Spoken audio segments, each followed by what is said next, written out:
Assalamualaikum viewers, how are you? Hope you all are fine. Today our topic is addition of the polynomials by the vertical method and by the horizontal method. आज हम पढ़ेंगे addition polynomials की bye vertical method से और bye horizontal method से।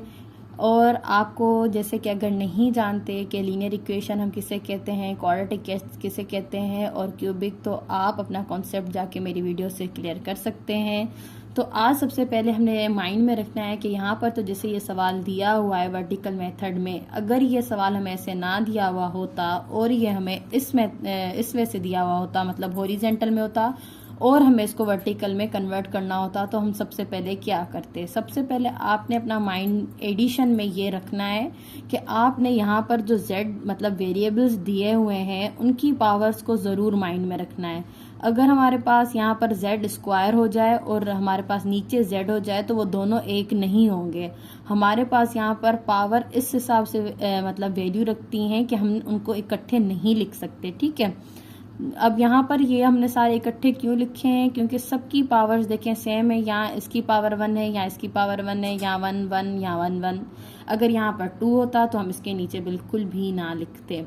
एक बात आपको ये माइंड में रखनी है। अब दूसरी बात आपको क्या करना है, अब आपको एक चीज़ एडिशन में हमेशा के लिए याद रखनी है कि एडिशन में हम कभी भी वेरिएबल्स की जो पावर होती है उनको ऐड नहीं करते, ठीक है। ये मिस्टेक आपने कभी भी नहीं करनी। अब आपको तीसरी बात मैं समझा दूं, अगर आप एडिशन कर रहे हो या आप सब्ट्रैक्शन कर रहे हो तो उसमें आपने एक चीज़ माइंड में रखनी है कि अगर आप ऐड कर रहे हैं, देखिए यहाँ पर तो है तो वैसे हमारे पास एडिशन, तो आप लोग कहेंगे कि टीचर हमने तो ऐड ही करना होगा। नहीं, आपने ऐड नहीं करना। आपने क्या करना है कि देखना है जिस टर्म की साइन बड़ी होती है तो वही समझें कि वो आपका आंसर में भी वही साइन ही आएगी। अब जैसे कि यहाँ पर 4 और 5 है तो इन दोनों के दरमियान देखें कि बड़ा कौन है, तो 5 बड़ा है। तो यहाँ पर आप पहले ही लिख दें कि आंसर हमें किस में मिलने वाला है, 5 में मिलने वाला है, मतलब प्लस में मिलने वाला है। और हमारे पास वेरिएबल कौन सा है, z है, तो आप z भी लिख सकते हैं। अब जब आप 5 में से 4 को माइनस करेंगे तो आपके पास आंसर क्या आएगा, 1। आप यहाँ पर 1 लिखें या आपकी चॉइस है, नहीं लिखें तो भी आपका यहाँ पर आंसर ठीक हो जाता है।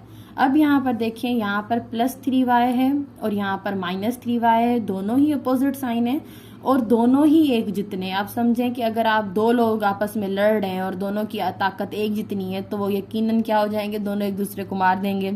तो यहाँ पर यूं समझ लें कि ये दोनों ही एक जितने हैं, दोनों की ही जो है वो कोएफिशिएंट एक जितने हैं और दोनों ही अपोजिट साइन में है। मतलब अगर लड़ेंगे तो वो क्या हो जाएंगे, आपस में ख़त्म हो जाएंगे, इसलिए आप इनको ख़त्म कर देंगे।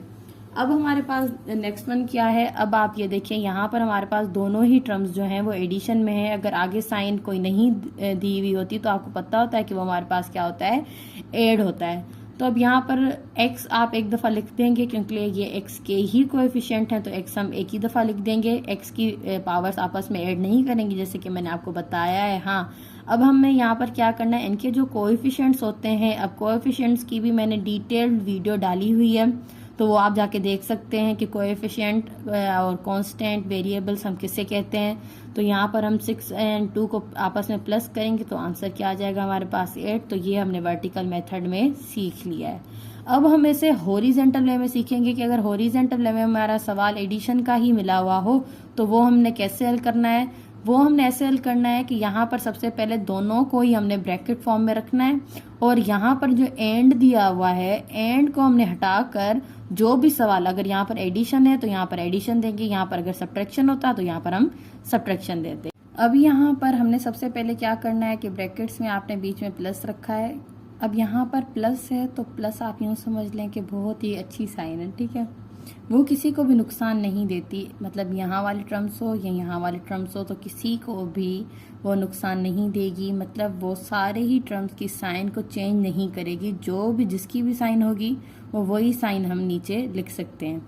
अब पहले तो आप सबसे पहले आप ब्रैकेट नंबर 1 को आज़ाद करें, ठीक है, उनके एलिमेंट्स को बाहर निकाल कर आएँ।